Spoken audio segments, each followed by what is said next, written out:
Hello, hello. Welcome to this month's Joybox tutorial. If you're new here, my name's Birdie, and I'm the owner of Redbird Designs, where I teach crafting classes, and I have the Joybox, and I have DIY kits online. So for all of our new members, welcome. To get started, if you haven't already, make sure to go watch the unboxing and supply list to know everything you need to complete the project, and some general paint guides and things like that. We separate the two so that we can just get right into the nuts and bolts of what we are going to do today. So this month we are working with spackling or joint compound, and it creates this really cool textured stencil. So that is our technique today, or this month. So I'm going to start by painting all my pieces. We're going to try and do this in steps. We paint our pieces, and then we will obviously let that dry, and then we'll do our stencil, and then we will assemble the frame, and then do any last minute touch-ups. So just a few steps in this one, super fun. I'm going to put my frame aside for a minute and just focus on our base. So with the frame, we are doing a fun little kind of a knockout, I guess, with the frame, that you can still see some of the base behind. So we've got the 2-layered frame, and we've scored marked where the frames sit, so you kind of have an idea of where you want to paint. This also gives you the option to maybe paint this inner square. This is where this textured spackling stencil will go. The first square that you come to is an actual frame piece, so we don't need to paint that. And then the next square is the knockout. So you can paint this the same color as your main square or something different. And then the last outer square is where a frame will go, and it will cover up the hanger for you. So keep that in mind as you're painting. If you want to do different colors, you can, and the guides are there for you.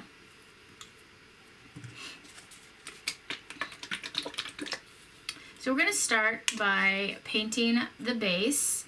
And I'm using a Tuscan teal color, and I'm just going to paint right on my surface, or apply the paint right on the surface, because I know I'm going to need a lot. Paint is super porous, so remember to add a little water to your brush. I just dipped my brush in some water, and I did a quick tap to remove most of it. But that's really going to help that paint flow really well. And if you get too much, if you want to try this and just paint right on or apply your paint right on your surface. If you get too much, like right now, I know I've got quite a bit here that I might not need. I can just scoop it up like this and put it on my palette. I'm going to wait and see how it goes here. So I'm just showing you an example here. This is, if you wanted to paint the knockout something else, you would paint just right in this square, right? And you can go over the line because your frame's gonna cover it up. These are scored in, so even if you paint over them, you'll still be able to see them through the paint, so you can line up your frame perfectly. Which is what is one great thing about those score marks, is we don't have to be super exact, okay? So that's if you're going to paint this separately. Now, if you are going to paint it separately, you can just come in with a separate color. Let's just say this is a different color. And again, you don't have to be neat about it. You can just come in with your paintbrush and put that color in that little knockout area. Now, if everything is going to be the same color, obviously you can just paint, you know, right up to the line, but if you're doing a separate color, that's kind of how you would do it. Okay, so I still have a lot of extra paint. I'm just gonna brush and kind of pick it up like that, and I'll just deposit it onto my palette here. Go grab a little bit more.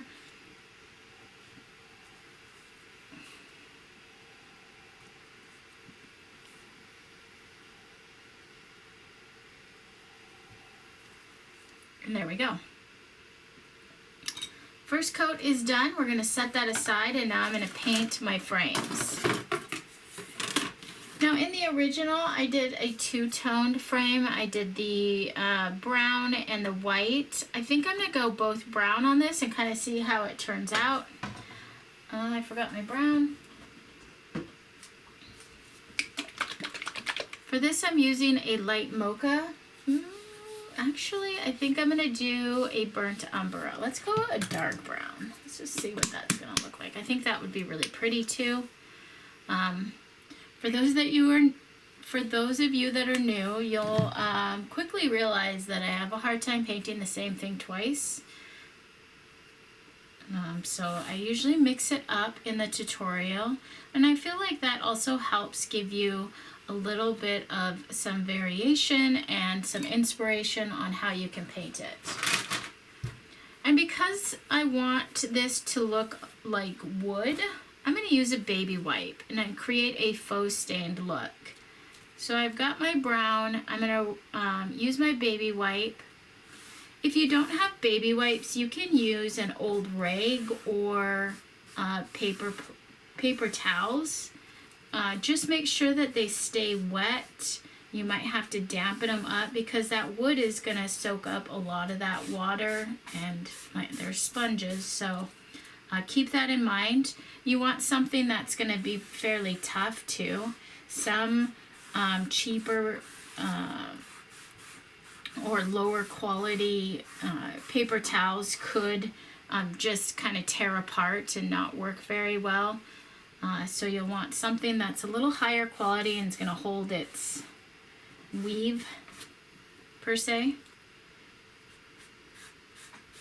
Old rags are perfect for this as well. You could also use, I've used and still do,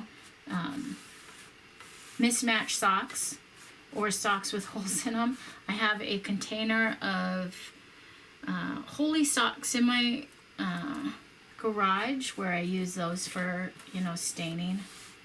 Those work great too. So we're just rubbing this paint on to create a faux stain. It allows us to see the wood grain through the paint. And it gives us that cool stained look without dealing with stain.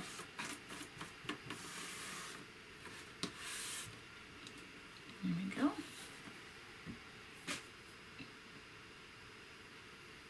All right, so that is done. I'm gonna bring this back. I'm gonna blast it with some heat real quick. Having a blow dryer on hand is super helpful, or a heat gun.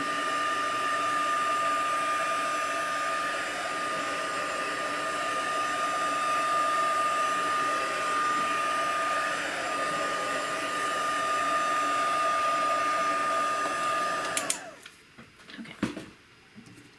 All right, so the other thing I did with my background is tried to create kind of a soft, it's almost like a Venetian finish on a wall where you've got different colors that are just softly blended in together. And for that, I used a baby wipe. So what I'm going to do is I'm going to start with my main color on my baby wipe. And I'm just going to go out and kind of go in circles like this. Okay. And then I'm going to grab some white on that. I dipped it in the white and then I tapped some of it off so I didn't have too much white on my baby wipe. I'm just going to blend that using circular motions into my color. Okay, and you can kind of see how it has this lightened effect there. And I'm going to go grab some of this light brown and bring that in. I'm going to go back and get some of my original color. And don't worry about your colors mixing on your baby wipe. That's kind of what we want. We want to have this super soft blend of colors. So you can kind of see my brown, my white here. Let's add a little more brown. Soften that up a little bit.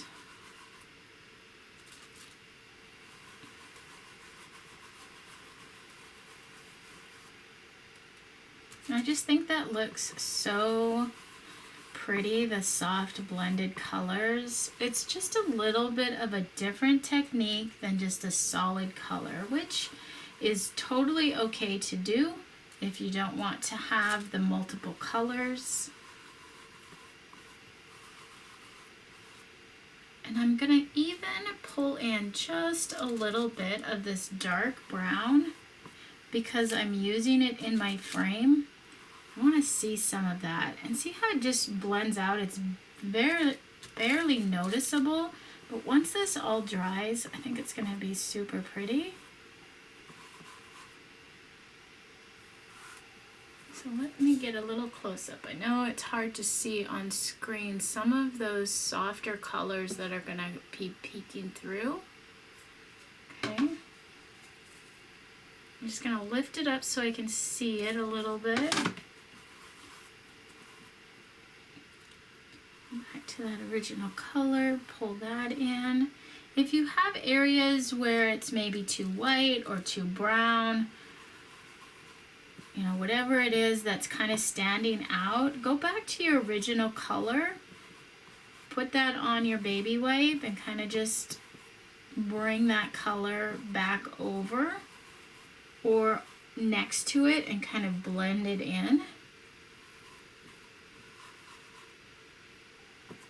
You can also just kind of tap some color in there.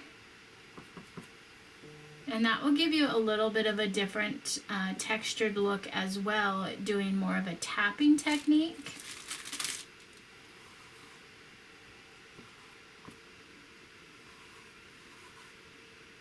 It's almost like a soft sky painting, except with turquoise, the dark turquoise. It's kind of what we would do if we were creating, you know, soft, cloudy sky.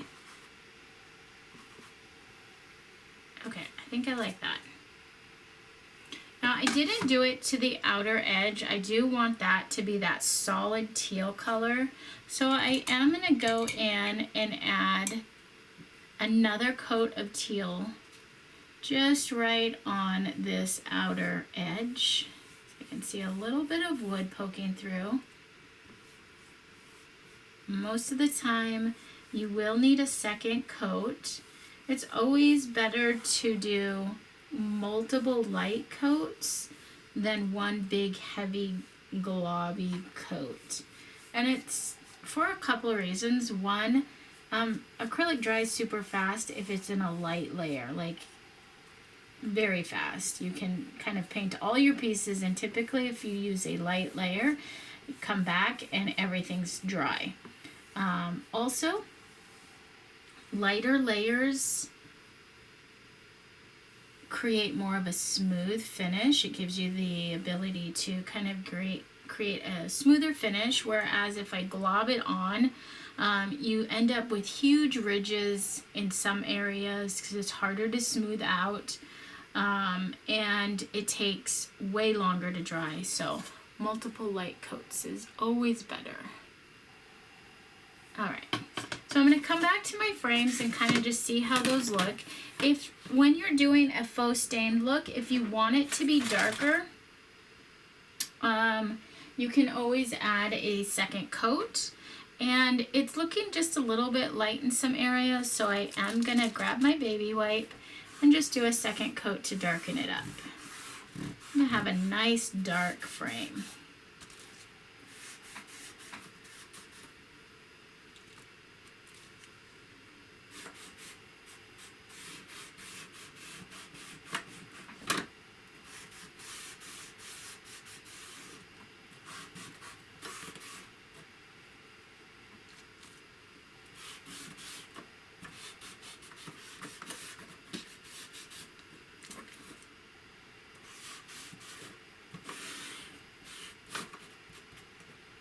Okay, there we go.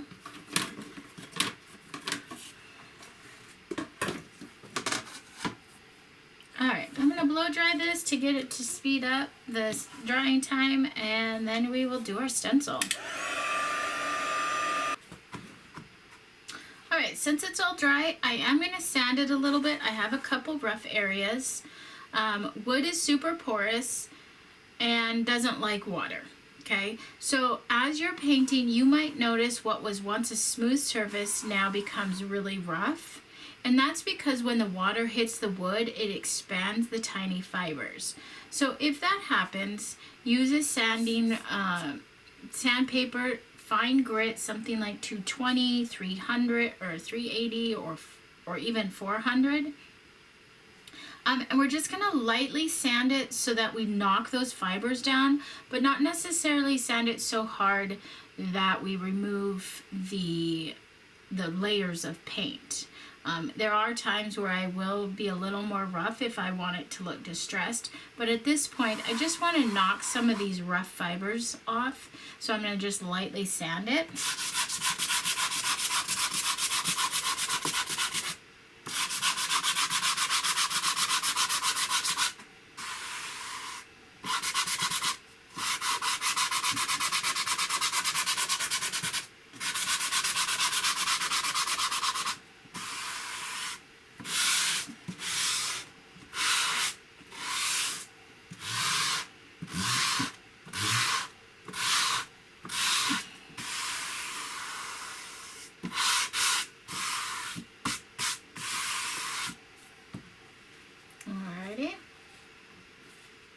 Just take a baby wipe and wipe off any dust.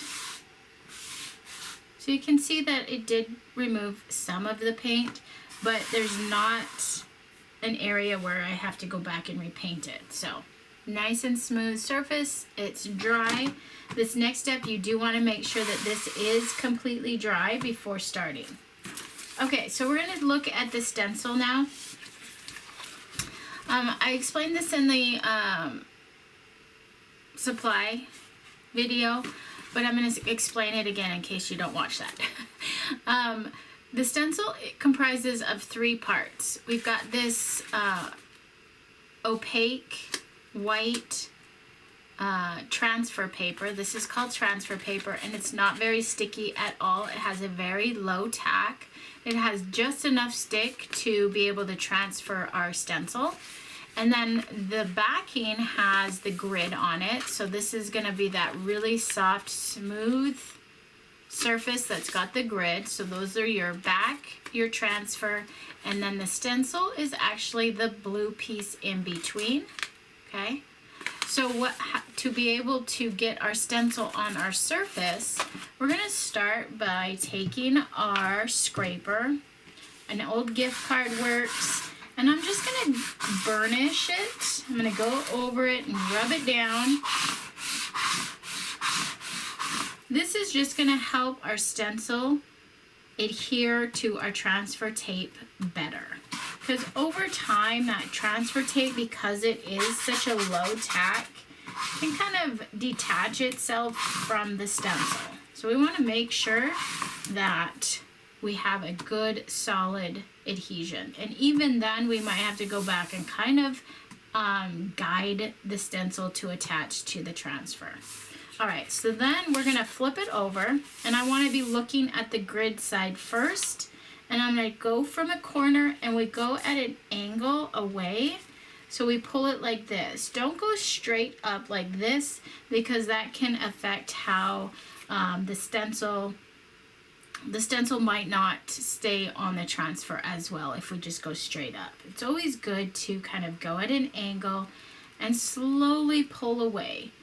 Now when you're pulling your backer piece away, you want to make sure like the inside of the E and the O are staying on the transfer. If you see any blue here on your backing piece, you're going to drop it back down and then take your scraper and scrape the area where it's not sticking. So let's say the O came up. I'm just going to work it on there and then try again. Okay, so we're going to keep going, and we're just going to go slow, keep a watchful eye. And if any of that stencil is not sticking or staying on the transfer, we want to drop it back down, rub it, and start again.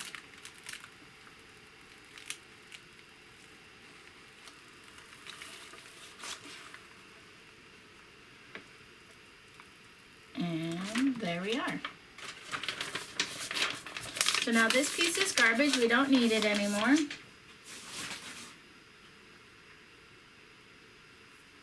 And we can flip this over. Now your stencil is the exact size of this inner square. I've got some dust on mine. So all we have to do is just kind of line it up to maybe the two bottom corners and then lay it out, or you can go from side to side, whatever works best. I like to work, you don't want to let it fall on your wood. I like to work from the bottom, and I pull up my transfer just a little bit just so I can see the stencil a little better. This one might be a little bit bigger. Let's see.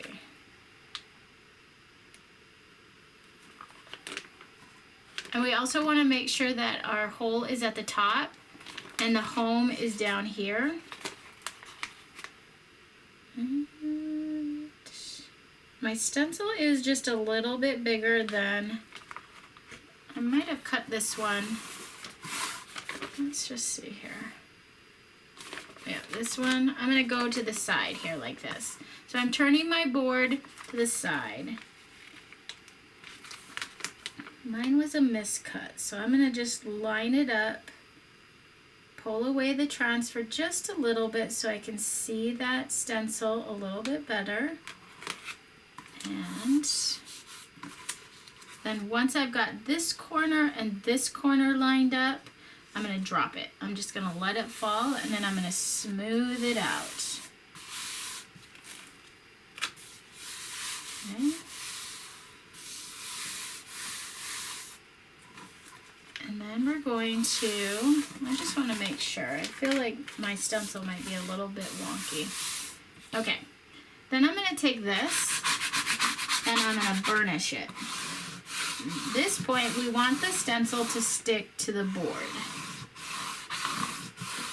So we're burnishing it to help the stencil stick.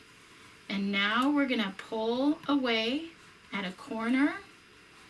And I leave the transfer tape on the board as I'm pulling it away. So I've just got my finger kind of stuck to the stickiness of the transfer. And I'm just going to pull it away like this. And then if you need just a little more help, you can kind of lift it up. Again, don't go straight up like this, because it will start to pull the stencil away from the wood. So we're just gonna pull it slowly. Again, keeping my eye on the H, or the O and the E in home. And then the inside bit of the crosshatch in the sunflower. Just gonna slowly pull that away, and there we are. And then that's it. So now we have, you can kind of see it's the same color. I probably should have done different colors, but the stencil is almost the same color as our paint. If you're using a different background color, you'll be able to really see that stencil happening. Okay, so what I'm going to do is I'm going to get a clean paper here because I want to show you how to do color in your joint compound. Give it a quick squeeze, mix it up. You could just go all white like I did, but it's also fun to add a little color. So to open this, it's got the little notches here. I'm just going to pull that out. You might not need both bags, but again, I wanted to give you options for applying, mixing up different colors if you wanted. So I have all my stencil out, or my joint compound out, and I'm going to grab my palette knife and a little bit of some King's Gold.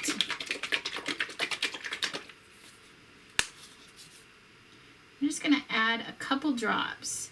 You don't want to add too much because the joint compound does have a thickness, and if we add too much, it's going to really make it super liquidy.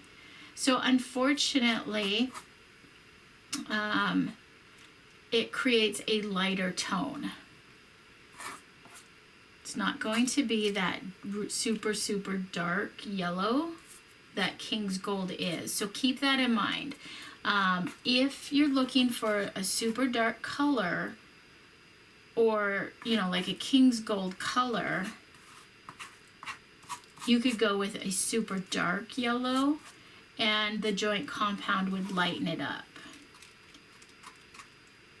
You can kind of see how it's lightened it up because the joint compound is white, so it's creating that different color shade. And I could probably add a little more yellow to this and get it to be more of a King's Gold color. Let's see what I got here. I do have a dark golden sunset. We'll just add a couple drops of that and see what we can get.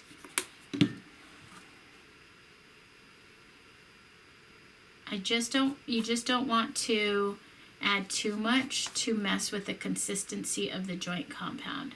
So that's helping.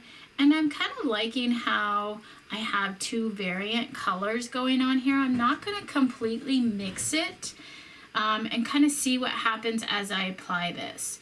So I could go in and do brown on the inside here with my second bag. We could do black on the home here.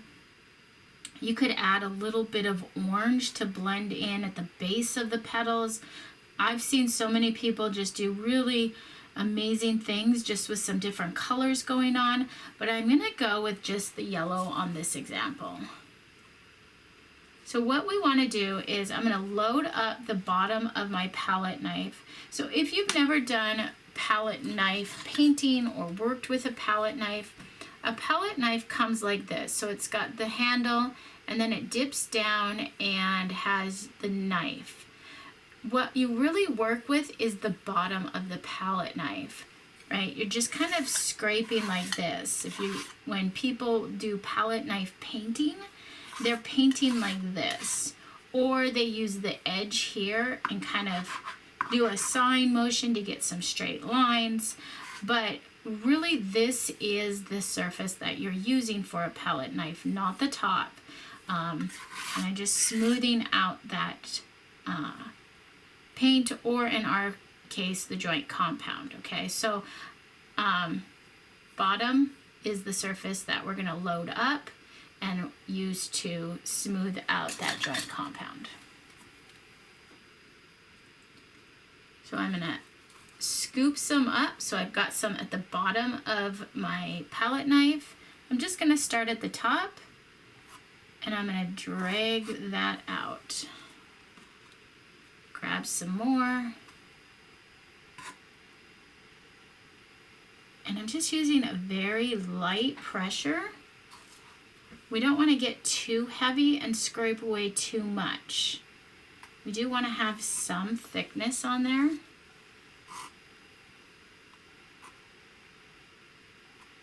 So just like frosting a cake, I guess.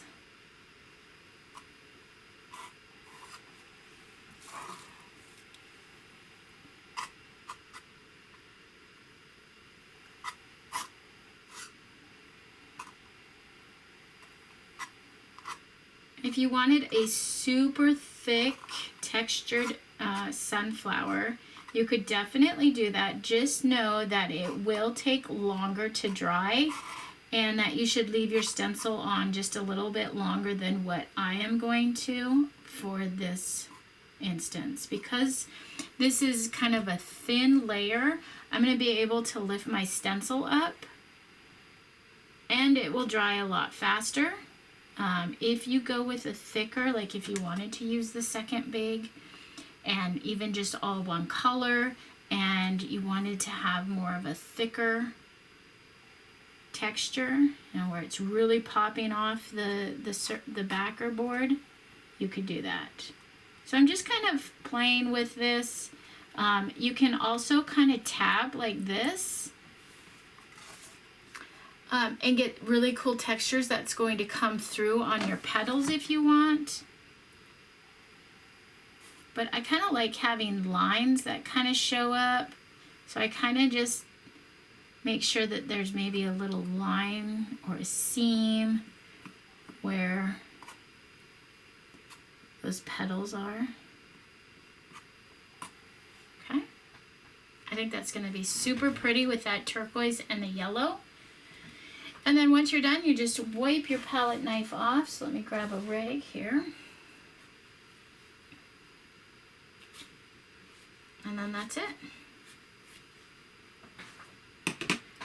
So we can let this sit and dry for just a minute. I am gonna blast it with just a small amount of heat. Don't get too crazy with the blow dryer on the joint compound because it can crack and look really bad, but I want to just blast it just a small amount so that I can lift the stencil while we're here.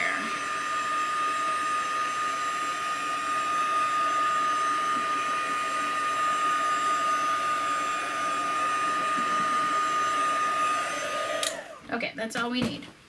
So to lift your stencil, it does not have to be 100% dry. I actually recommend that you lift it before it dries completely. That way, as we're lifting it, we have a little bit of flexibility in the joint compound and it's not going to pull away from the board. Okay, so now with this, there's no really coming back at a really sharp angle, right? Because, well, this is still all wet. So I still want to work from a corner and I'm still gonna pull at a corner and at the best angle I can. We're just gonna go nice and slow and look at that beautiful reveal. Isn't that awesome? I just love working with stencils. This is the best part of it. Whether it's with joint compound or not. Oh my gosh, I love this. This is gonna be so pretty. Now, the only thing we wanna make sure is when we're pulling it away, that this back doesn't flop on our work here because this is all still pretty wet. So we're just gonna go nice and slow, kind of lift up, kind of keep our eye on it.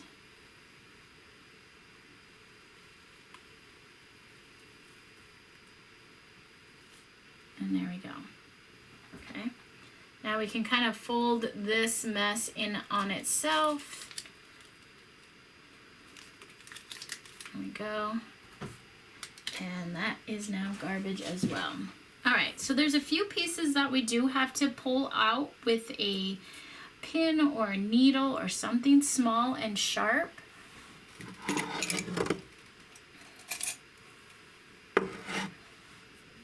So I have this piercing tool I got at the dollar store, or you can use like a sewing needle. Let me grab my sewing needle, or like a safety pin or a sewing needle, anything with like a sharp point that we can pull that stencil that's inside the crosshatch center, and then the O and the E, and it looks like the M tore right here, so we're going to pull that as well.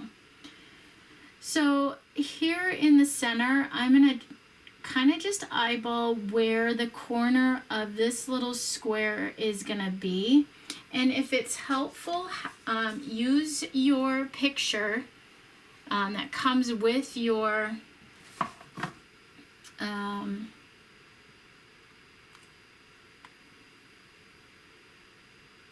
use the picture on the insert to kind of guide you on where that's going to be.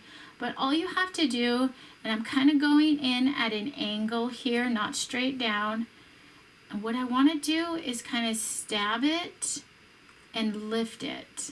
We want to get under that. So here I've got kind of a little flap happening. So now I'm going to go in with my finger and pull that square off. It might help to make sure that your tool is clean for the next step.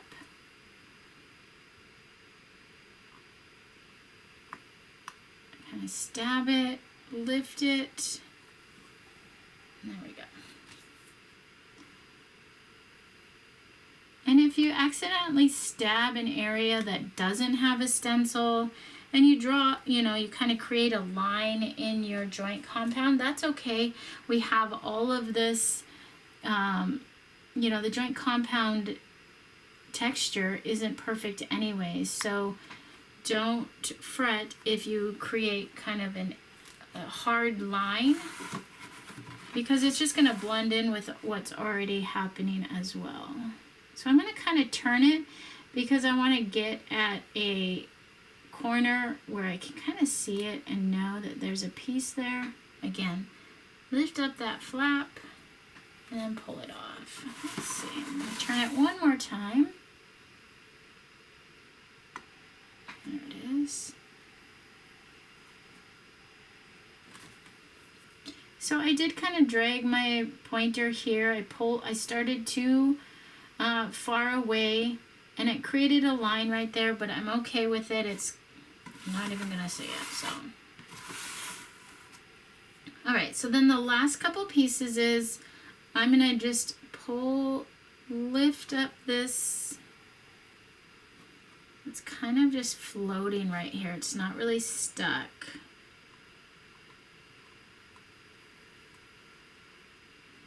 There we go. Most likely your M will come out seamlessly. Okay. So instead of, because these are such small pieces, what's happening here is I'm trying to get underneath the O, but it's pushing the O, that center O, over my joint compound. So I'm going to come in from this side and try and get under it this way. It might be helpful to have, like, let's just use my palette knife. I'm going to try and hold it in place while I get underneath of it, because it kept trying to move around and go over my existing joint compound. Let's see if I can just get it. So the E is going to do the same thing. It's wanting to shift. Let's see, that's going to be a little bit too big. So I'm going to use just this old skewer I have here. And what I want to do is I just want to get it to stay in place so I can get my poker underneath of it. So I'm setting my skewer on top of that center piece so I can get my poker underneath, my piercer underneath. I can lift it up and get it out of there. What do you guys think? Isn't that pretty? So totally different style of art here, right? I mean, I can't wait to see your guys's. I bet they're gonna be amazing. And the colors that I used here, I must have, you know, blended them a little bit more, added more browns because I've got more of a muted turquoise, whereas I didn't add as many browns here, and I get more of a brighter teal color, I guess I should say, not turquoise. All right, so then the last step is to add our frames. And let's just add that. Oh my gosh, that's so pretty. I love this. I'm going to use a couple dabs of super glue on the back, or create just kind of a thin line all the way around.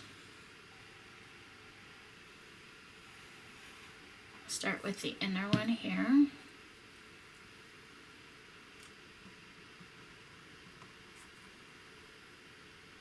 And use those lines as a guide for placing your frame.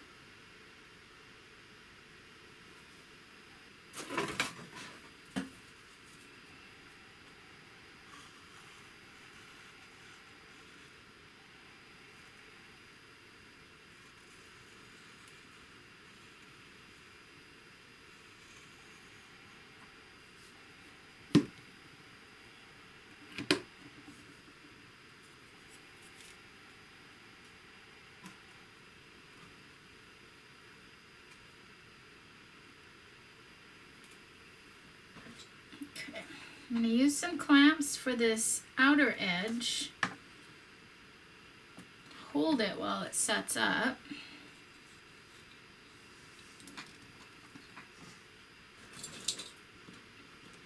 All right, guys, that is it. That is our October Joy Box. So there we are. I hope you enjoyed this month's Joy Box. I hope you enjoyed this new technique. I have been wanting to do and play with, or wanting to do this technique with you guys and play with joint compound. Go to the hardware store, grab a little container of it. I think they're like 10 bucks for a little quart size, and kind of just play around. You can use this technique just on regular stencils that you get from you know, like a hobby store. You just got to really make sure that they stay taped down. You don't need to have this sticky backed stencils to do this. It's just super fun technique. So anyways, I hope you guys enjoyed. Thanks for watching, and happy crafting, guys. Bye.